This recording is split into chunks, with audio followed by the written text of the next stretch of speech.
the industry from all walks of life. I'm talking about VPs on down.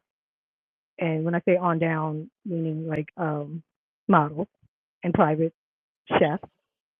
And these are all women that I know. And the things that they were telling me about the abuse that they had to go through Mm-hmm. at the hands of other celebrities, Mm-hmm. A-list on down, I was completely crushed this weekend. In fact, the last woman who called me, um, she asked for my vow of silence. She, she was like, I don't want you to just, go out there, but help me get my story out. She was like, I don't want to be the person that's looked at as a clout chaser or I want money. She was like, I'm loaded. I have all the money. She was like, but I want to be able to protect other women and I don't know how to do it. And I literally started that conversation off with saying, you're probably caller number 30. And that hurt to say that. And so I'm carrying all of that weight. I'm carrying the weight of women who I have relationships with in real life and some via social media, some that just love me for my pen and the way I process certain things in my writing. And yeah, so with that being said, I have that heavy weight on me. And and yeah, so being on social media now, coming back over to Twitter, I'm following uh, certain other people that are on a podcast that I won't mention, who I'm very familiar with, and who's very familiar of my own situation and others, and to see them say they have uh, no recollection or just never knew, never was able to confirm the accusations, never heard it, never seen it. That shit was so hurtful. So I kind of said something like, "You're a fucking liar" on Twitter, and I added the person because I wasn't subbing. I'm like, I'm gonna at you, and that was that. The next thing you know, I'm in one of those spaces, and I thought the topic of conversation was Diddy, and then I was asked to come on stage, and at first it was very civil. As far as I'm concerned, I thought it was civil, but then I noticed that um once the blocked person came in, it went from civil conversation to interrogation to gaslighting. And I was like, oh, okay, I get it. And then someone texted me and was like, what are you doing in there? Like, you literally just walked into the lion's den. And I'm like, I had no idea. And I mentioned it. I said, okay, I just told this is like the fan club. Okay. But I Right. didn't want to back down. Right. That person Right. stayed there quietly. And I said, I said to myself, you got to push through the fire. Like, I want to get to the point in my life where I don't sound the way I do now. Right. Right. And Now, so that's that. now that's, I want to be, like I said when we started speaking earlier, I want to make sure that I'm respectful across the board. Mm-hmm. Um, both to you and to the people that are listening, and of course the people that are not here that you're speaking on, right? Because Mm-hmm. they're not here to defend themselves. Right. And but we want to be respectful. But you just stated that it was a something that triggered you, and your tweets, and you said it was something relating to a podcast. Was it a podcast clip that triggered you? Yeah. Yeah. Okay. It Okay. was a podcast with someone who I know, Okay. um, and who knows of many transgressions and has been the quote unquote neutral party, but has Right. been available, ready, and on the advisory board and every other, and then for them to just sit there and say, "Oh, I've never seen it. It hasn't happened as far as I'm concerned." That was so fucking whack to me. I'm like, you could have sat that out. But Right. you're pleading your case because you want the world not to look at you crazy because you're sitting next to someone who has certain accusations. And I just thought that was bad. I felt like it was disrespectful to me and Okay. other women who have relationships with him as well, who has who have confided in him as well. It's Right. what. Mm-hmm. And yeah, and we're gonna keep them confidential because that's their story to tell too. Yeah, And yeah. you mentioned earlier that you agreed to that. Mhm. So I don't have much else to ask, but I do kind of I want to get your stance on this whole DV thing, because it seems like every single time something comes up, it is hinted that you pop up and you say some stuff. What is it about?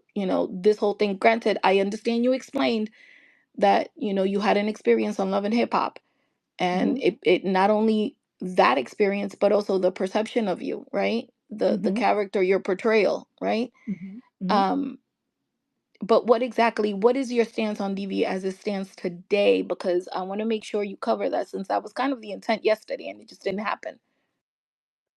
Um, I think so. Love and Hip Hop wasn't my first um go around at the rodeo with.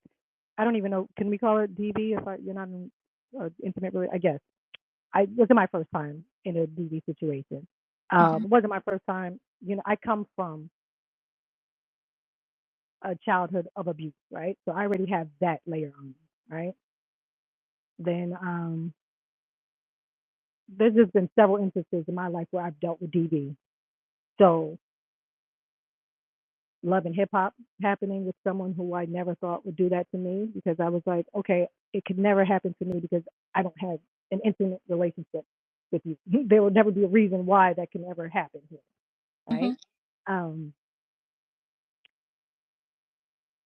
I'll be honest, I get it, life ain't fair, but it's so fucking unfair to me to hear, let's take Diddy for instance, to hear him, you know, call people liars and say it's a money grab, and constantly see people saying, women, it's a money grab, and why didn't you speak earlier? And all of these things, and me constantly saying male abusers, and me hearing 30 different stories over the weekend of male abusers out here with droves, like a fan base of people that are making these men rich and untouchable. Like even today, I get several DMs saying, "Oh, such and such is untouchable, bitch. Your voice is not even important." Hmm. And it's like these are people who are aware of, let's call it, allegations, right? Hmm. So yeah, I get upset, and I'm like, okay, I'm gonna dismantle the patriarchy today, and obviously that does not fucking work. Right. So I get there's it. that. Yeah. Are you I'm out of questions, but I want to open up so that other people that are here, maybe perhaps listening, might want to ask you something, because I'm cool. Does anybody, if anybody has any questions, just go ahead and let us know. If not, then do you have anything else you want to add? Um,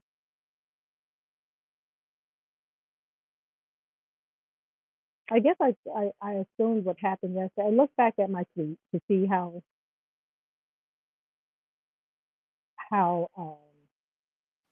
I have a question. Oh, sure. Mhm. So, and I respect everything that you said, and I appreciate you speaking up for yourself. And um, I have followed you, and I respect what you have to say. So I want to say that. But in regards to some of the things you've been trying to put out there, you put out a list of names, Mhm. and one of the people on the list responded and said that when they went through their situation, they were vocal about it, I guess, to you, and that they weren't believed. And I Okay. wanted to know how you respond to that, because you did say that you never thought a situation would happen like that between you and the other individual because you weren't in an intimate relationship with them. So does that mean you were aware that this was something they would do in their intimate relationships, but because it wasn't affecting you, maybe you weren't, you know what I mean? I get what you're saying. So with that being said, I have addressed the list with the person you speak of. Um, I sent her a message, and I apologize because my intent wasn't to hurt her. in any way, shape, or form. It was literally a reminder that I was sending out to the masses, like this isn't a one, this wasn't a one-time ordeal. Um, Now, in her response, she never said specifically me. She didn't say I told you and you didn't believe. It was general. Nobody wanted to believe me, so I took it upon myself to address it anyway. Because here's the thing: there's no place on God's green earth, on any socials, any handle, anything that you can hear me saying I don't believe her or I don't believe the story. And the reason why I could never ever say that is because I was the first person called when the shit happened, and there was no denial of anything. So I was fully aware of what happened. And so she I wasn't did not referring to know. you when she And said that. now she may have been right Okay. because I didn't reach out to her to say I know this happened. Okay. Are you okay? And part of that was because the manipulation that was involved at that time. And you got to understand, me and that woman had Thanksgiving dinner together. Like you make turkey like that with my date and her like. And so when that whole thing happened and there was some tumultuous times happening prior to that one incident, the narrative to me was, nah, she don't fuck with you anyway, she think we fucking. So it was like I felt like that my opinion or my sentiment would be moot anyway. Right. So I didn't reach out to her, but I had seen her in LA. We were in each other's space, and she wanted to. She was a chef at the time. She was cooking, and I was asked about her. I was the person who is usually asked, like, is it a yay or nay? I absolutely said yes. Like, she's a go. She can throw down. This lady can cook. But I didn't take the time even then to address her on a situation that had happened years prior because I'm like wasn't like it was like a weird thing that I didn't. It was weird for me. It was uncomfortable. So I was like, you know what? Maybe if I give her the thumbs up where she can become the private chef in this situation, there'll be a time. And I believe she moved or something. Something happened in the midst, and that was to me the last chance that I had to say something. But it was never a situation where I was one of the people that did not believe her because everything she said happened. I was made aware of it. Okay.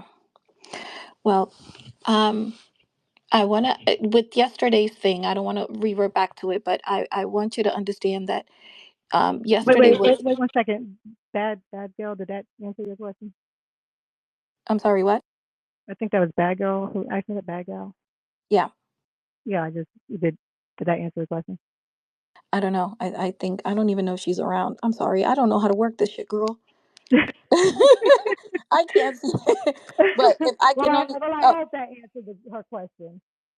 there she is. Hold on. And the crazy thing is that I really I wanted to post the message that I sent her because I felt like if she was hurt publicly by my post, let me apologize and address it publicly.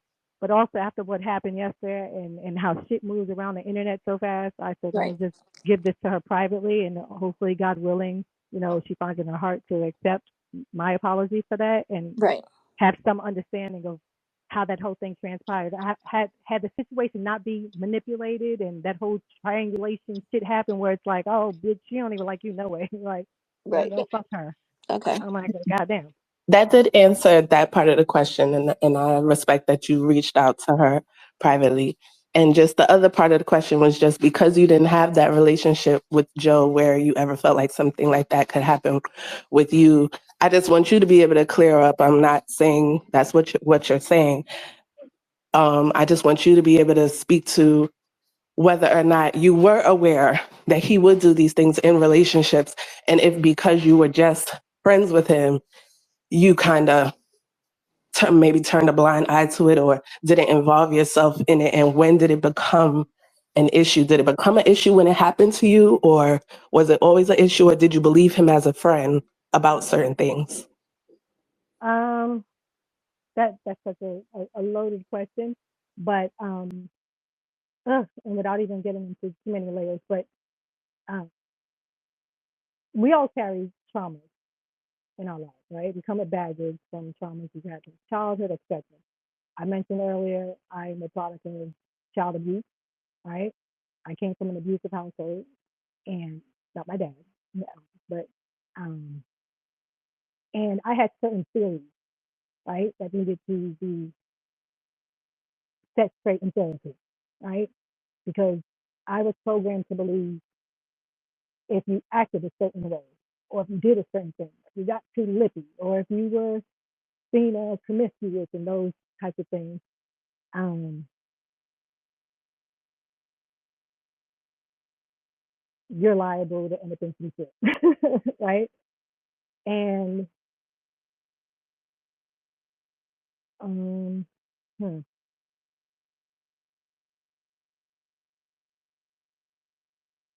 So my friendship there was from day one. From day one, I set the tone. Whereas it's like, okay, I see you. I know who you are as a person. I see that dark side of you, but I also see the brilliant side of you from an artist's perspective and his penmanship. And I went into the situation thinking, or not even thinking, subconsciously thinking I'm the therapist. I can help with that. Like I can help you see the error in your way. While it's all fun and dandy as friends on my side, when things transpire in your personal situations, it's like, okay, I'm if you want me to step in, I'll help this person get their things. I'll make sure that they're safe. You can lean on me. You can stay on my couch. You can take my clothes. These are real instances. These are things that happen. I will use my resources. I'll make phone calls for you. I'll spend my money on helping you get your own career.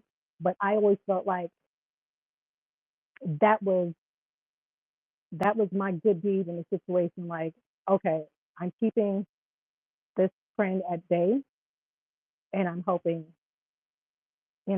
a woman who's in distress at the same time. If that makes sense. I don't know if I can get it all out of one answer, but yeah, yeah, Okay, thank you.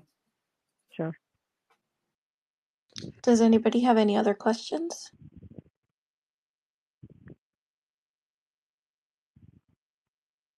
Okay. Well, with that being said, Rocky, do you want to share any last minute things before I give you my piece? Um, I'm sure there's things that I will discuss along the way with time. Um, I kind of want to just do this because um, I've been I've been saying I was going to do a podcast for the longest time, for years. I keep on. Hmm. I've recorded. I've done photo shoots. I've done all of. I've spent thousands and thousands of dollars on equipment and studio time, and I keep pushing it back. And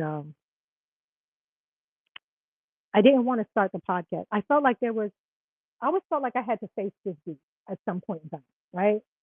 The whole love and hip hop shit, or just other people's fans throwing stones at me. So I knew that not just in social spaces, but with Google, right?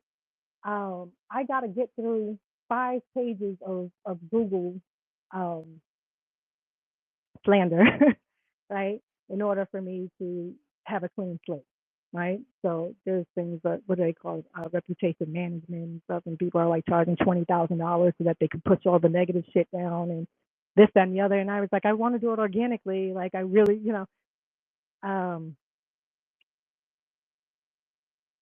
so I figured if I keep poking the situation and pushing myself into the fire, that one day I can get past this whole situation and I can step back into myself and have my voice without having to ever address this again, and having people have a better understanding of who I am as a person, and shed some light on the false narrative that people have literally stoned me for fucking 12 years.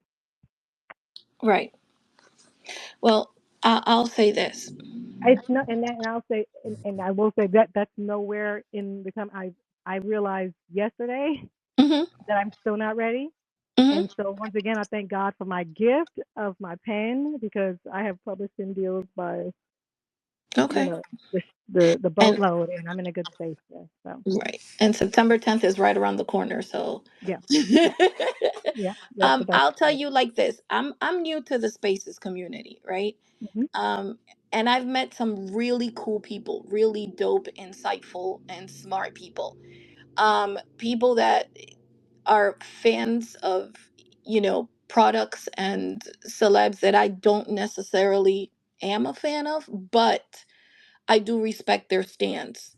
And I think they also respect mine in, not consuming what they consume, right? Hmm.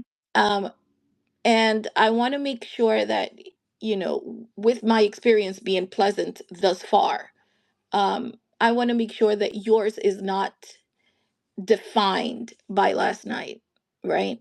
Um, I want you to be open to talking to some people, but I also want you um, not to really engage with a lot of nonsense, because with the good comes the bad, right? Hmm. Hmm. Um, but with that being said, much like Twitter, Spaces is a lot of fun, and there is a whole community to explore. And I want you to be open to engaging with those people, um, and not so much let last night's event be the toxicity that defines whatever your next endeavor is. Right? I Right. don't want you to have that as a foundation or anything going forward. Um, but just keep in mind also, this whole Spaces thing is like a whole community that we know nothing of. At least me, I Right. don't know shit about Right. shit, I'm and today learning. is my fucking first one, right? Apparently, there's like There's huge subgenres communities and that are, genres and and I communities don't and know what space I'm neighborhoods and working. Yeah. cliques and all that shit, right? Yes. That And I don't want any part of. I work right, with. I listen, I don't know shit from shit. All I know is I know some cool people and I like them, and whenever they're around, we're here for the funnies and the jokes, right? Right. Right. um I want to thank you for your time.